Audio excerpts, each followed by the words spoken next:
তুমি কি হাঙ্গেরিতে পড়তে যেতে চাও আর ভাবছ পড়াশোনার পাশাপাশি জব করা যাবে কিনা? এই ভিডিওতে আমি সব ক্লিয়ার করে দিচ্ছি। হাঙ্গেরিতে ইন্টারন্যাশনাল স্টুডেন্ট হিসেবে তুমি লিগালি পার্ট টাইম জব করতে পারো।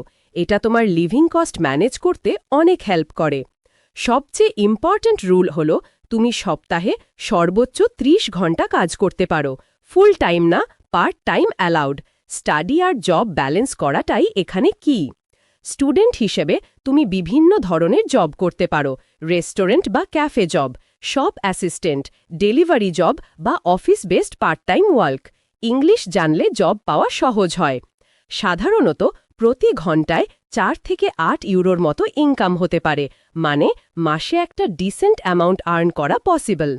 স্টুডেন্ট ভিসা থাকলে তোমার আলাদা ওয়ার্ক পারমিট লাগবে না, তবে ভ্যালিড রেসিডেন্স পারমিট থাকতে হবে।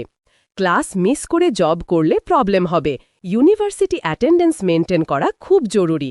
আর লিগ্যাল জব করো, ইল্লিগাল কাজ অ্যাভয়েড করো। পার্ট টাইম জব তোমার সব খরচ কাভার করবে না, কিন্তু অনেকটা সাপোর্ট দিতে পারবে।